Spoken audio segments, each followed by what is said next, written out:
These are my friends. Come along with me. See how the story ends. We are some hippies. These are my friends.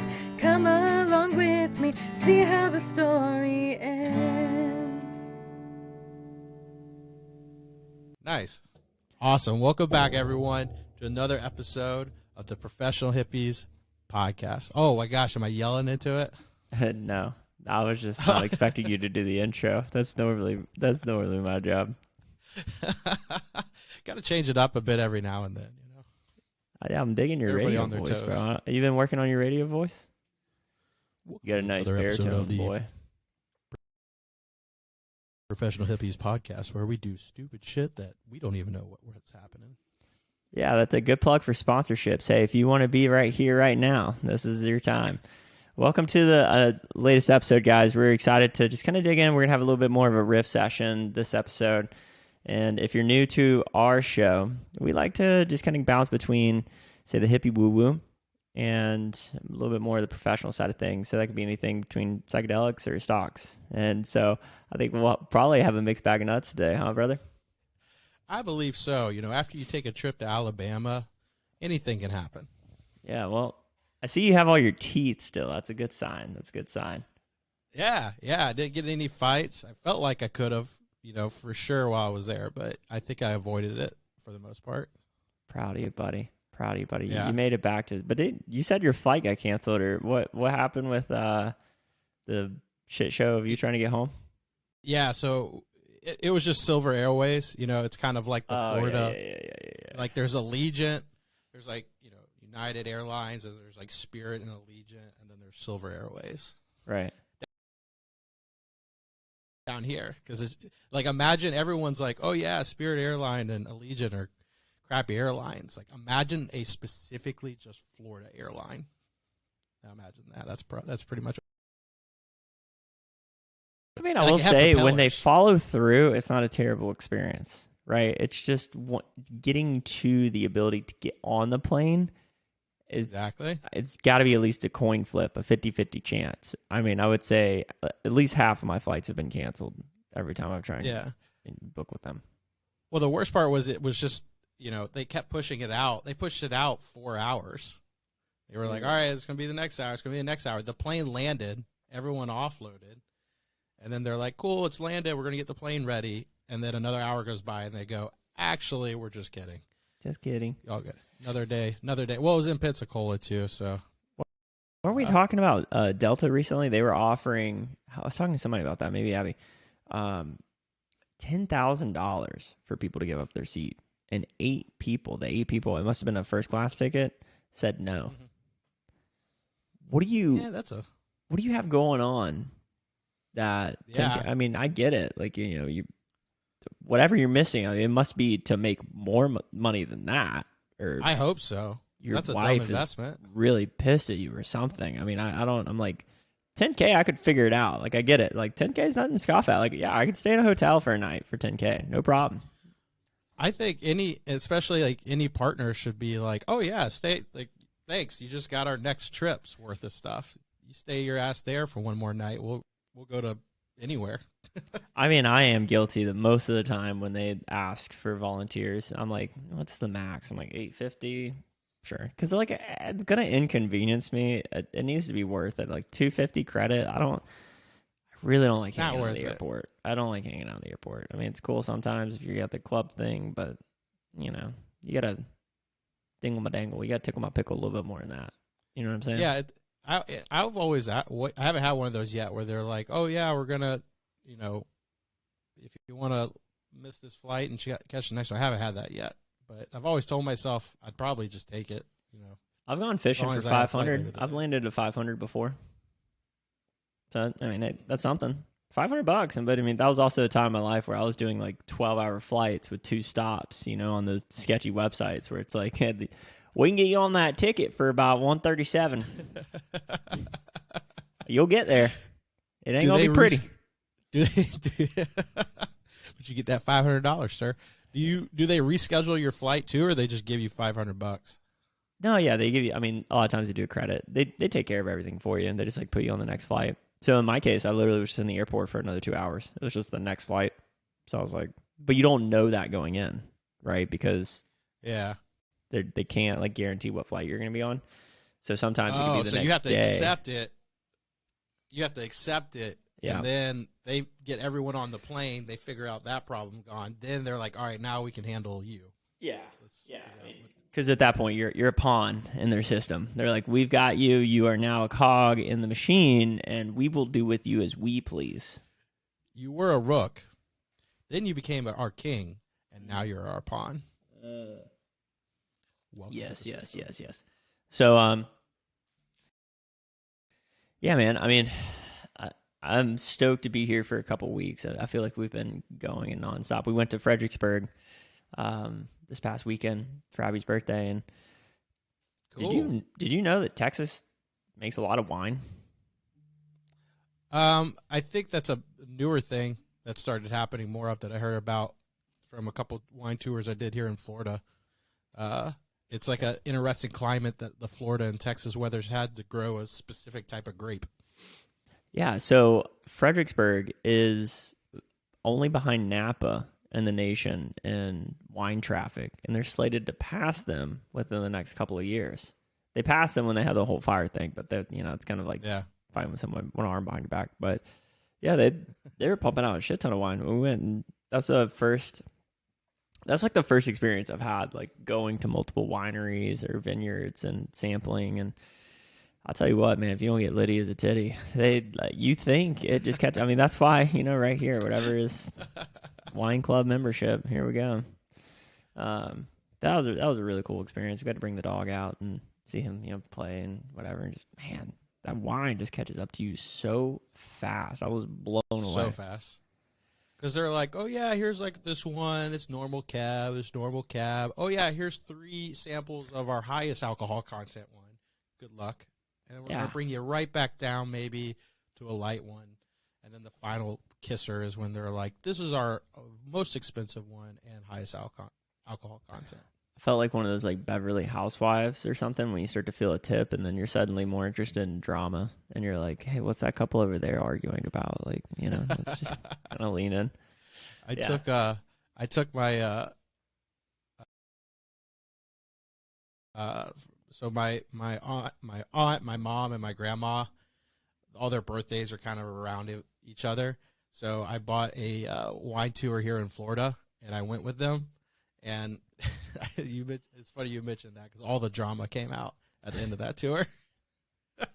Hey, I mean, hearing that, I was like, so it ain't beer, it's not whiskey, it's the wine. That's how I get the good gossip from the family. Got it. Something about it, man. Something about it. We went and had this really, really nice dinner. And like, I don't know. Sometimes you ever feel like you're a little too buzzed for the fine dining experience and you're like, I'm not enjoying this the way I should be. You're like, I could have fucking street tacos right now and they would taste amazing. That's how I felt. I was like, my credit card was red hot. It's not coming out fast enough. That's what it is. Like, you have to wait for this fine dining to be cooked. I'm like, can you just bring out an order of fries? It was so be happy. good, though. We got like lobster and shrimp and oh god damn, it was so good, man. It was so good. And like really great craft cocktails. I was like, fuck. Yeah. It was just a small little quaint little town outside of Austin. It's like an hour and a half away. So it was pretty cool. And cool. yeah. So we didn't have to Happy go far. birthday, Abby. Yeah, shout out. One of them buttons would do the clapping or something. But yeah, man, it's just cool not to like travel a ton. We got the trip coming up at the end of August.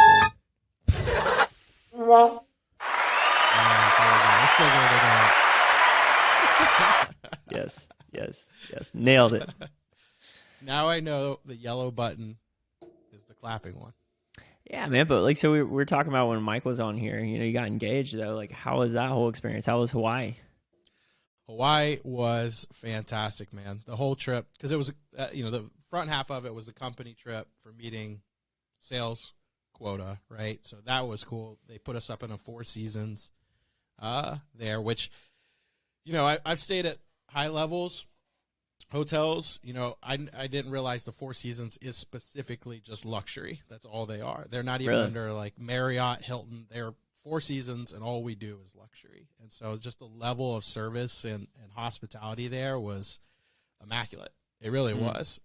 Just to kind of like Shaun White stayed there while we were there. The Rock stayed there the week after we were there. You know, just the type of like. Do they have like a billboard of celebrities that are coming through? Like, how do you even get privy to that knowledge? Yeah, Jerry Rice was there while we were there. You know, so how do you know this though? Like, what are they just? They're like, just at the.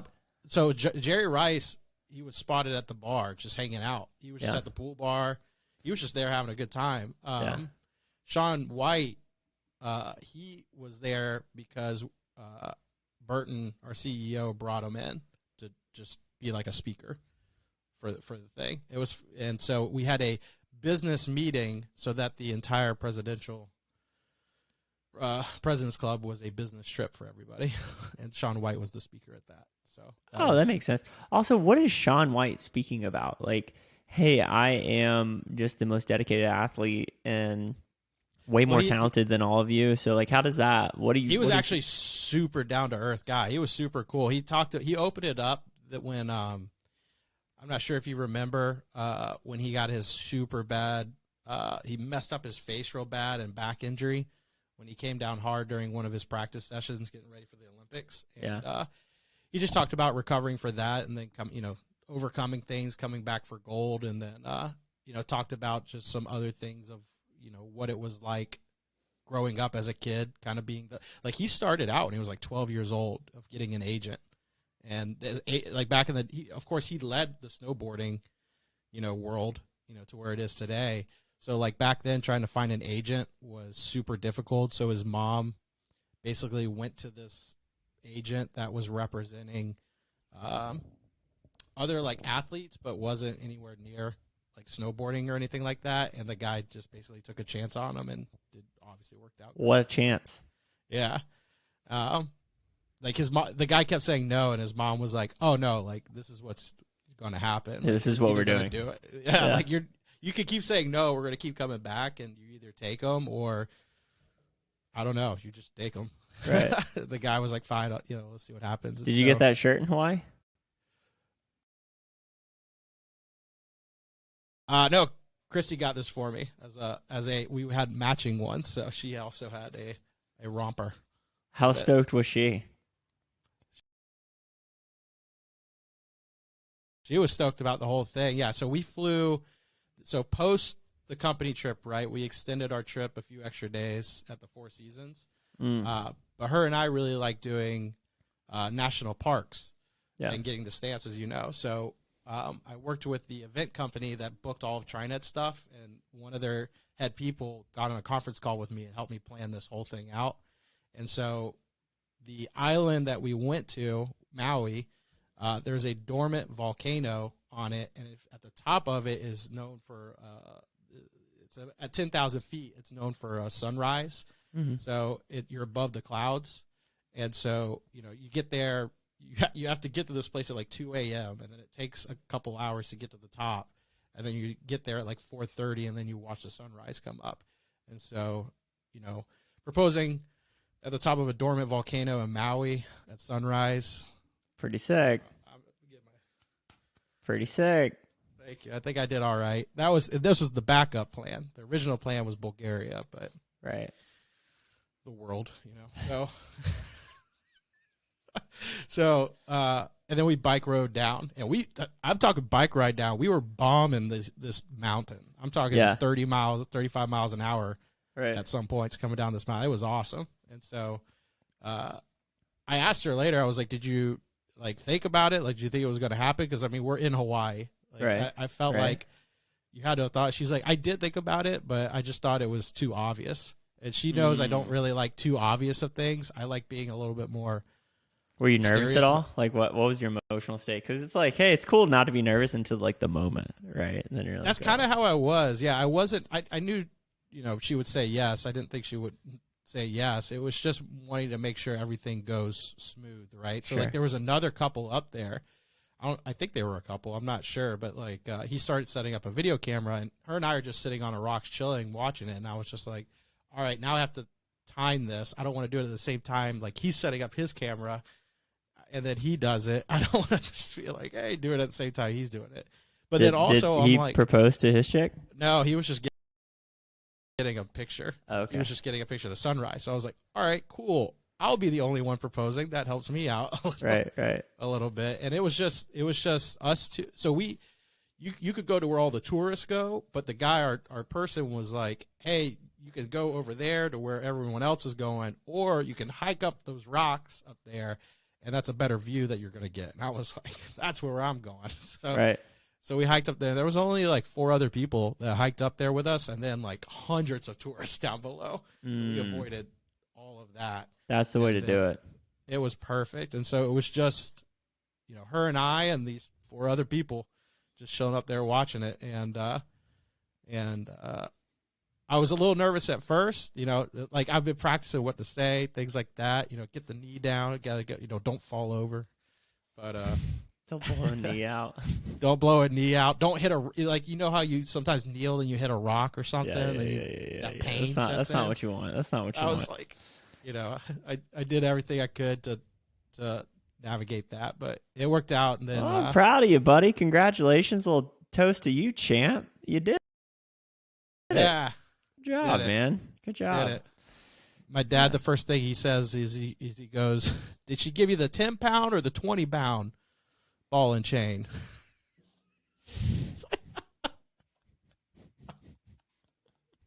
Like that's great enthusiasm after a very special moment in my life. I mean, hey, Thanks, man. Dad. Yeah. Once you're there, you're doing it. Yeah, but and then after that, it was just all these pictures. She's super stoked about it, obviously, and so I love the shitty pictures you sent me, and then I see the pictures you put on Facebook, and I'm like, you son of a bitch. I was like, I gotta get. Those are pre-edited. I know. I know. I didn't get the edited version. You just raw dogged it and sent it to my phone. I'm like, what is this? Because you were asking for it. A couple other people were like, "Where's the photos?" And I'm like, I mean, all right, here they are. Here's the raw. Here it is. Here's the raw. Here's the raw. Give it to you like it. Nah, it's sick, man. Yeah, that's awesome. Yeah. It's cool. Like we've been talking about this for years too. Like I've definitely felt like that era, that changing of guards, so to speak, with like a new era of life coming in. Mm-hmm. And I was reflecting the other day because you just turned 30 and I'm about to turn 29. And so it's just like a really fun time to be alive. Like every year life has gotten better. I feel like I don't really look back and think, man, I wish I could be 22 again. I wish I could be 22 again with a lot more money. Like that's the only thing. Being fucking broke when you're young is a really cool experience because you like suck the marrow out of life, and then it like climbed for a bit. I'm having a stream of consciousness here where I'm realizing a lot of the accomplishments I had earlier in my life, especially in Cutco, were driven out of goals. Like once I get there, then I'll be blank. And once I achieved that, it was like really vapid, like really like empty feeling of like, what do I do next? And seeing like my brother Kel, I don't know if you follow any of his stuff on TikTok, man, his shit's been blowing up. He just had his first million view video, and just seeing his stuff grow, and he has brought this up a couple times. Like the man that enjoys the journey will go much further than the man that enjoys a destination. Mm-hmm. Right? Because it's just part of it. It's like, man, if you enjoy what you're doing, you're not so worried about the goal. You're not so worried about the destination. So that's kind of where my focus has been pivoting a little bit lately, like in fitness and my career and kind of like interests and hobbies, where it's like, I don't feel this burdening desire to prove my worth based on hitting goals. And what sparked this was thinking about you hitting, what was that, President's Club? Is that what it's President's called? Club. Yeah. That's your second time, right? Yep. Yeah. And correct me if I'm wrong, I'm pretty sure you cruised to this one. It wasn't like you were stressed out the first time you hit it, right? Didn't it come down to like one deal? And then this one you kind of cruised into? Yeah. And we're on the right path too for this one, for this year too as well. So, yeah, man, it's doing well. Things are going well so far. Yeah, those are sick things, right? And so it's like, Yeah, when you just find yourself in a spot in life where it's like, all right, hey, like I'm really enjoying where I'm at, and dude, I'm so stoked for Burning Man. I am fucking so stoked for this. Like this is bucket list number one. All right, so hear me out. We did a little bit of logistics before we started recording on the RV. Okay, I'm going to add one more thing to it. For our listeners, here's where we're kind of at. Okay, do we rent the RV because it's just the convenience factor? Or do you buy an RV, blankety blank, et cetera, and then sell it when you're done? I'm leaning towards the buying, reasonably so. Dylan and I at one point had agreed, hey, we'll just split the cost. You look into it. I can understand why you don't want to drop like $6 to $10 grand. Totally get it. So now I'm just looking at my bank. It's like, hey man, if they'll give me 15, 20 grand, no money down, and I'm just paying $300-400 a month, there's a lot of ways to work that out. You can do like the Airbnb of RVs and rent it out, blah, blah, blah. That's just color, background. Mm-hmm. Yeah. I love the idea of being able to take something and fuck it up and not have to worry about shit, like just turn this bitch into a party mobile. And that has got me really excited. The idea of being able to be like, I don't like that TV. I can just rip it out and put the one. I can bring the TVs. We have 2 TVs sitting in our closet we're not doing anything with. I can just mount that bitch on a slab straight up fucking front, and we can watch high def animal videos all the way there. You spend time in the desert? No, I just in the RV. Yeah. Watching frogs. Dude, it is. It's like, this is like the pinnacle of where we're talking about turning a chapter, ending an era of ferreting out wild hares and bringing in the next era of like wanting to like, just kind of slow the roll a little bit. Oh, this is fucking it, man. This is fucking it. Oh, yeah. I'm down for all of it. I mean, I'll still rent it and rip it out of there. I don't care. Be like, we paid for the insurance, buddy. That's on you. That's not on me. That's your problem now, not mine. Yeah, man. I mean, and Abby, we were talking earlier, and it's like it'd just be cool to if we can put it on the what's it called, outdoorsy. Yeah. And I'm not saying that too that I don't want to. The thing is too is that Chrissy and I want to get a camper van really, really badly. And so if we're looking to do that, and then of course this wedding now, like there's just so much money that's going to be tied up in those two things. Oh, you guys doing like a proper wedding?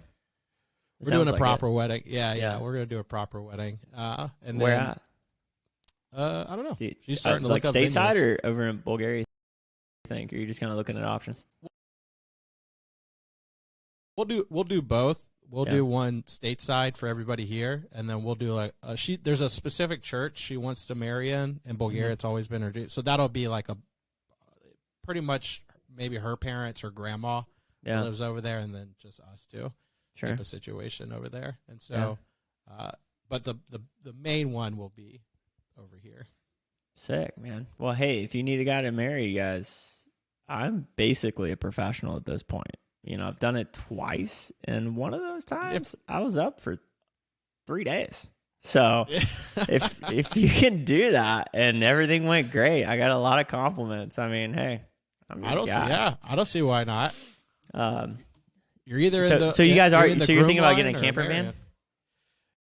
Yeah, we've been looking into whether to either buy one and have one converted or just buy one that's used. So we've been looking into it a lot. Like for just for just vacation sake, just get away kind of thing, or what? Yeah, well, we're both able to work remote now, and so we would just work remote out of the camper van and just go on a journey across the country is what we're looking at trying to do. And so with her new job, she can do that, and she just has to travel a couple times, either once a month or twice a month, and then we could just drop off at an airport and pick up at the next location. True. Yeah. So are you thinking that you want to do like one of those like traditional like camper vans so they can be like incognito kind of thing? Or are you looking at like just entertaining ideas of like campers in general? The camper van. So it's like a Sprinter van. Right. Converted. Right. That's kind of what we're looking at just because it's smaller and a little bit easier to deal with. Like we did that one with the Mercedes in New Mexico. Amazing van. Love that van, right? Look up the cost of it. It's $200,000 something for that. Was it 200,000? Right? If you look it up with all the bells and whistles, that's fucking intense. I mean, that was a bitchin' ass camper van. It was a bitchin' ass camper van. Like the bed, literally button, just raised it up and put it back down. Can't beat it, man. You can't beat it. That is, by awesome. the way, that is not what I'm looking at. I'm looking at one. There was an ad the other day or earlier today that said, "Are you looking to get away or whatever the fuck?" I don't know. Just a solid intro, and then said, "Well, look no further. You found old Bessie."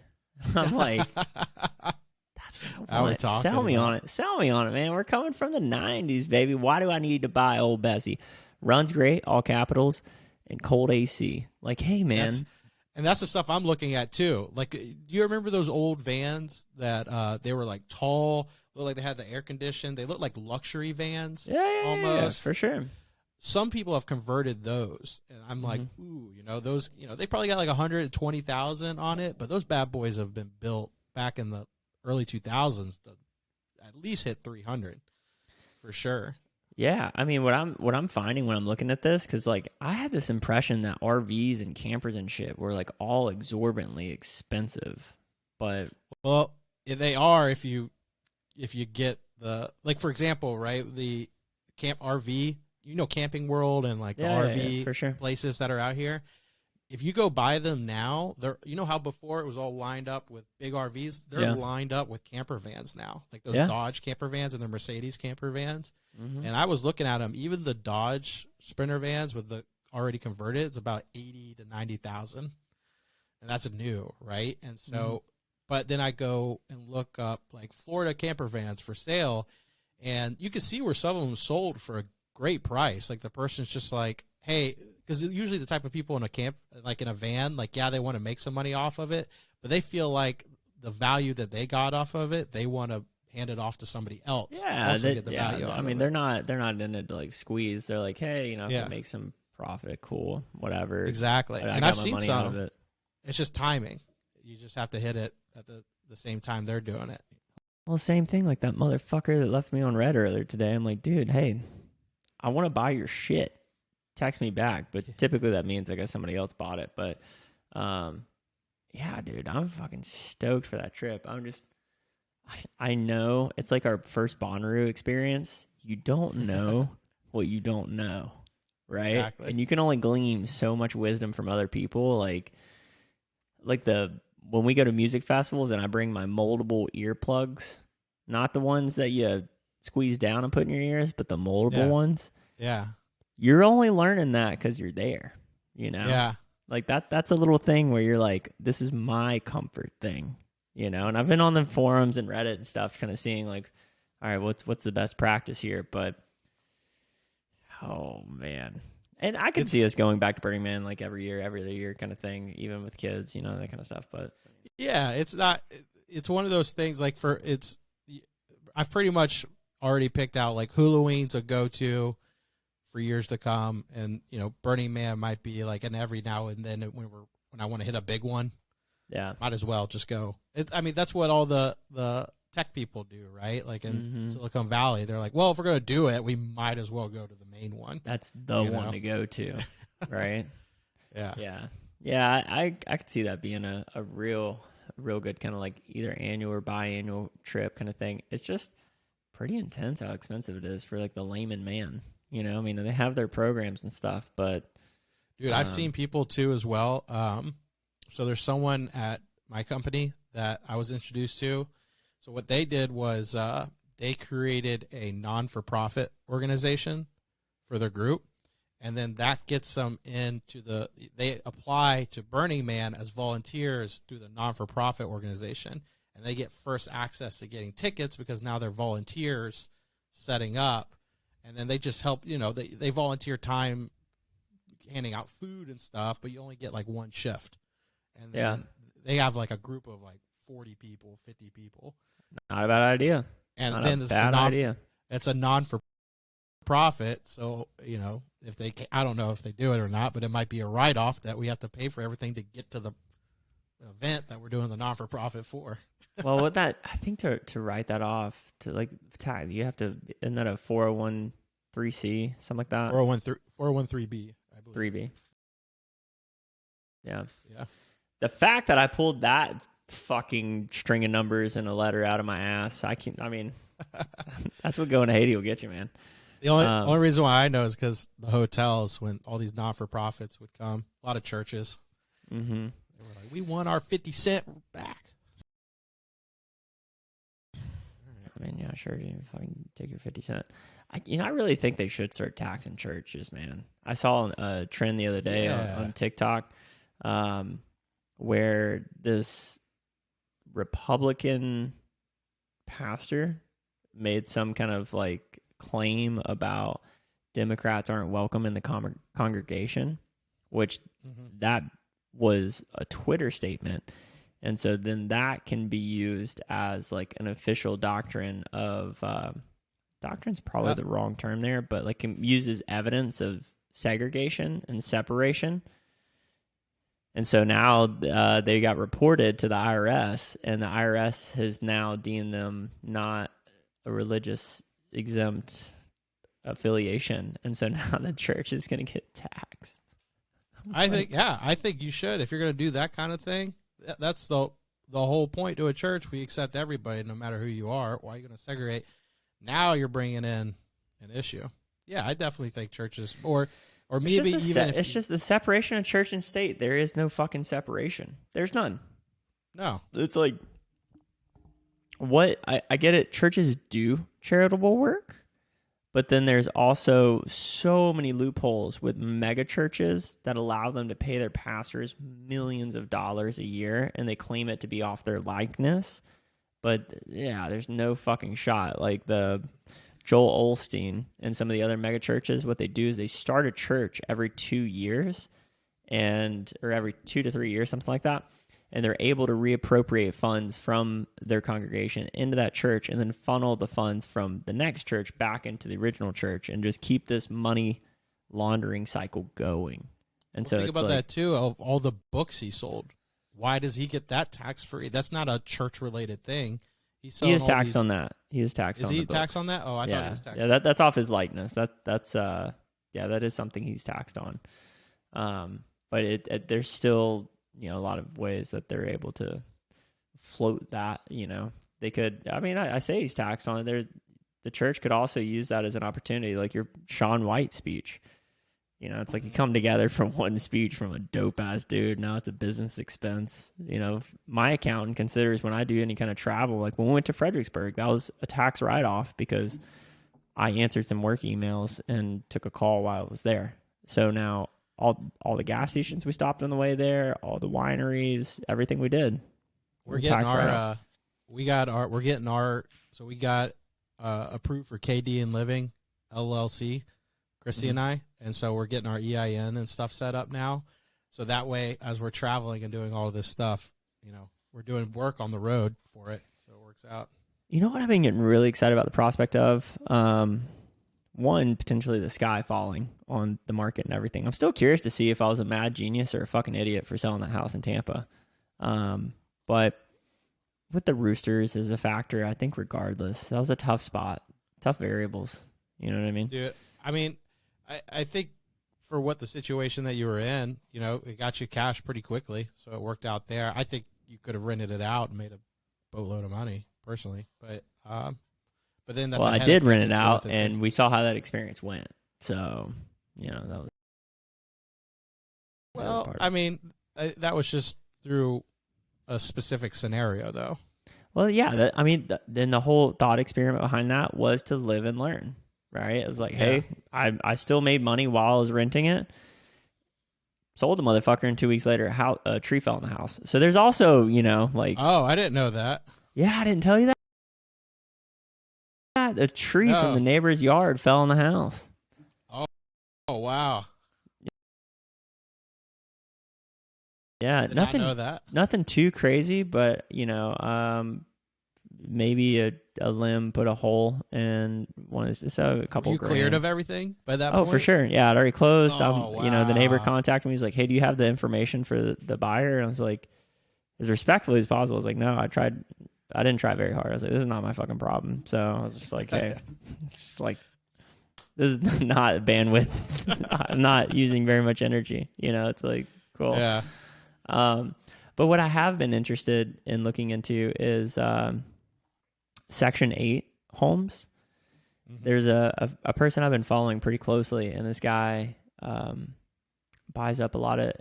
I'm really interested in getting a couple fixer-uppers, because now that I'm at the point with my career where I'll be working hard for the next couple months, setting up the next thing that I'm doing.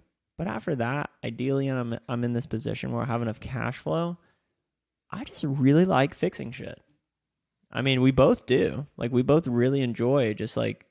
I'm painting my room right now, the new room, and while I'm doing it, I was like, man, if we get this KD living thing up and running, really well, and then we go buy a property, I'll just go live in it for a weekend and just fix everything in it, and then come back and just put it up. Everything that needs to be done. Like, imagine fixing it. That's your job. Fix it and running the company. That is something we should look into, is potentially like multifamily opportunities. Because I have Impossible Moments LLC, and so we could do a joint venture and go in on like a multifamily. Cool. Those are the things I'm entertaining. Like, if I could get a property for what these guys are saying that they look for is, it's kind of like doing a wholesale thing, but Section 8 approved housing typically runs somewhere between 60 to 100,000. And so you're getting the government check, but the only problem is you're dealing with consistent moving tenants. You're dealing with squatters. You're dealing with people that don't give a shit, because you're kicking them out. It's mainly the don't giving a shit, but the way this guy explains his business model, he has like a very, very interesting process of filtering out people. And so he'll say like, hey, I'll get like 200-300 applications. Here's the other weird part about it, though. The way he sets it up, he has very stringent application requirements, right? Like, tells them exactly what they need to do. Nothing crazy, nothing hidden, right? But it's like, hey, this is exactly what I'm looking for. And unless they reply back to his listing in a certain way, he doesn't consider them at all. And then the people that do, like, he tells them, like, hey, you're going to get a credit check. Like, hey, you're going to get references checked, right? And he'll say, so like, he'll take 300 people, will apply for a listing, and he'll consider like 75 of them, send them the link. Every single person pays like a $50 application fee. And so he tells them exactly what's up. And he's like, 9 times out of 10, they won't pass a credit check. And he's like, that's not on me. He's like, I tell them they have to have like a 600 credit score. Like, I can't, if they don't know their credit, like, how am I supposed to know? So then they don't pass that. Right? So then that takes out like a large swath of it. And it's weird. It's kind of gamey, right? It's like, it is not totally satisfying to the palate to think about, like, these aren't people with high incomes, obviously. Yeah. But at the same time, the way he filters out the applicants, and then they sign 2 to 3 year lease agreements, and the government backs that. So if something happens, like, you're protected all the way around. It's just an interesting business model. So I think there's a lot of intrigue where I'm at right now. The guy's course is like $3,500. So, I'm playing around with the idea of whether or not I want to invest in it. But I don't know, just kind of interesting to think about. Like, the government's going to pay it. The government's going to pay it, but then there's the scenario too where out of your applicants that do apply, you have to pick from that, because the government's not going to allow you just to let it sit empty. You have to pick and fill it up pretty quickly. And so you have to kind of deal with the pool, which it sounds like he's doing it very good to navigate those waters pretty well. I mean, he's got like 300-400 units, maybe something like that. So I'm kind of intrigued by that idea, but also the tough part about right now is that with the interest rates coming up, in Austin, at least, the market has stabilized. I think a lot of places around the nation, the market is kind of stabilized. It hasn't gone stagnant and started recessing. But now we are seeing the introduction of AVRs, the variable loans. And so, forgive me if the cost of lumber is going down Cost of lumber is kind of going back down too. Precipitously. Builders are not Precipitously. Builders are being a lot nicer to realtors now, which is interesting. But like you said, the market's not going down. It's just kind of become more stagnant, except here. Hot market right now here. But everywhere else, yeah, it's pretty stagnant at the moment. Well, my buddy's building a place in Panama City. And so he's got the foundation poured, and he's ordering materials, things like that. Hold on, I got a cat and a dog standoff. So he's got his foundation, his slab poured, and you got to order the materials in a certain order, right? But he has his own construction company. He works for his father, has a really big construction company. So he's super tuned into this. And the rafters, the trusses, the A-frames and stuff, the package for that lumber was $68,000 when he originally looked into it. And then, but you can't just order it ahead. I mean, you could, but it's just going to sit there and rot and all that. Mm-hmm. So he's like, I don't have anywhere to fucking put this shit. So he's like, I got to wait. And his fear was it was going to keep going up, but then it went from 68 to 55, 55 to 44, 44 to 38. And he's looking at that and he's like, dude, we were having dinner when I was in Panama City. He's like, dude, I feel like I have to buy it. He's like, I don't know if it's going to keep going down or go up. Like, I don't know what direction it's going to go. He's like, but like $30,000 discount, like that's nothing to scoff at. Like, I'm down to lock that in, but I don't have anywhere to fucking put like a house full of wood, Yeah. So it's kind of interesting what's happening. I think it's going to keep going down because it's just a correction that's happening once everything that happened over COVID. So I think it's just a correction that's happening at the. It's a correction, but a lot of the talking heads that I like to follow, when they talk about the market, the interesting thing about the position we're in right now is that supply still has not caught up to demand. And so like they have these different indexes that they can measure the pressure on the market. There's no doubt about it. Like the market moves based on feeling, right? Like that's what moves the market. Like there's a lot of incentives that the government and essentially the government, the levers that they use to push money and keep it circulating in the market. But if people feel overall happy and that optimistic about the future, they're going to spend money. And if they don't, they hold on to the money, and that's not good for anybody. That's what causes recessions. When people go, oh shit, I need this money now, pull it out of the bank, don't invest it, whatever. Mm-hmm. The emotion right now is that something is coming, right? Like when you look at, did you see that the other day, the dollar and the euro have reached parity for the first time in 20 years? Yeah, I saw that. A lot of people thinking like, oh yeah, the U.S. dollar is worth a lot more now in Europe. No, man, that is just Europe getting squeezed fucking hard. Yeah. That's not good for nobody. Yeah, that's it's good if you like to travel, actually. I mean, that is good for them bodies. Yeah, that's true. That's where I saw that. That's where I first picked up on that was all the backpackers through Europe when it met parity, and it just showed them like I think it was from Euro Trip where they all start living like the luxurious life down in Mexico. And parity, by the way, for anybody listening, is equilibrium essentially, right? Like our dollar, I think it might be 1 cent off of the euro right now. Mm-hmm. But no, I think it did officially achieve parity. But yeah, man, the world is so tied in that like that you look at that and you're like, okay, cool, right? But it's kind of complex. I don't think the housing market's going to take too big of a hit. Personally, I think people that don't understand the stock market, it's going to take a bigger hit because we're going to come to October and November when people start taking money, as what happens every year for tax purposes, and people taking money out for Christmas gifts. And people are going to look at that, don't understand the market, are going to look at that and see like, oh, we're in tough times. It's going down even further. And then it's going to be a double whammy more than what it normally is. What is that called? Black November? Yeah. Yeah. So yep. I've been holding on because, I mean, I got a lot of money that I've been wanting to deploy into the market. And it was the same thing with crypto. And I just kept holding because I was like looking – from some of the books that I read, and one of the books, man, I recommend it to you on one podcast, but just leaning into whatever intuitively feels right for the way you want to manage your money. I don't know that I lean towards conservative necessarily. I think I lean more towards the emotion of the market, right? The general sense, like if I'm getting pretty unbiased opinions, and regardless of what anybody feels about the housing market, I don't see any reasonable basis for saying that it has not entered somewhat of an art market where the value is kind of in the eye of the beholder, where it's like, yeah, sure, the house is worth $600,000. You know, it's like the insurance.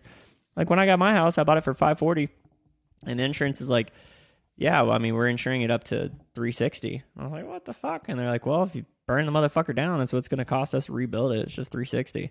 So that's a $200,000 gap that is made up by supply and demand, or just appraised value, just people, the perceived value of the home. I wonder what that means then for those that were in San Francisco, right? In those townhomes that were like 5.5 mil, and then the insurance company's like, oh, it'll only cost us like $400,000 to build it. You know? Yeah, I'm not certain there. I did ask my insurance adjuster about that. I think there's, yeah, I mean, because you have building costs, but like also the builders are factoring this in as well, right? So it's like if that's a $5 million place, maybe it costs $1 million, so maybe they're insuring for $1 million. I don't know well enough to speak to that. And I've been speaking to this every time we've brought this up. It's all about location too, right? So here we are. We're going to come into winter. All the snowbirds are going to come back down to Austin, Texas, and Dallas and Florida during that time. They're going to see how much better it is here. They're going to start looking for homes and looking to build. And then over the summer next year, they're all going to move back down here again, or in the springtime. That's what happened earlier this year, because they all came down here in Florida, looked at property while they were here, and then moved here during the spring. So, you know, we're just going to keep having these cycles for a little while. And I get the business journal from San Francisco, and at least once a month, they're talking about how many people are moving out of California. Yeah. So it's in New York, you know. So I think I don't see it slowing down. I think the talking heads that are in the locations that people are moving out of. So they're like, the housing market's going to take a hit, because they're just talking about what's in their journalistic bubble. They only talk about when I referenced the talking heads earlier, like one of the guys that the guy was referencing is, I mean, it's a dynamic market, meaning like there's a lot of variables that stack into, you know, the outcome. And so like, yeah, sure, like supply and demand, but you also like, have you caught wind of the average home price in Canada? It's like the average income, I think, in US dollars is something like 40,000, and the average home price is something like 500,000. It's fucking insane what's going on in Canada. Like absolutely absurd. Now, I could be off a little bit there, but I know that it's really fucking off kilter. And so like when you look at like what's happening in the US housing market, there is an extreme amount of demand and not enough supply. And so that's got to stabilize something. But at the same time, you also have like BlackRock and these other major institutions that are buying up homes in troves. And because of the amount of money backing those institutions, those homes will never hit the market again. I'm not going to say never. But once that is purchased by a conglomerate of that size, worth $1 trillion fucking dollars, there's no incentive for them to ever sell that home. There's just not. I don't think they're wanting to sell them. I think they're turning them into rental properties. That's what I'm saying. So like we're kind of entering this weird pseudo rental forever market where institutions 10 years ago, 15 years ago, that wasn't a thing. You didn't have BlackRock really at play with buying up single family units at the size that they are, right? Now you have hundreds of thousands of potentially like 1 million plus homes that are owned by a conglomerate that has no financial incentive to ever leverage equity. They only want to leverage their ROI, right? So they're basically just looking as a long-term hold. So you'll never have that supply re-enter the market. Do you see what I'm saying? But here's the thing: there's the people that like the reason why. One of the big reasons that drove me to go looking in 2020 was because I saw that. I already saw that happening before COVID. COVID just, unfortunately, if you're BlackRock, it's not unfortunate. They were smart to take advantage of the situation and buy everything while it was low.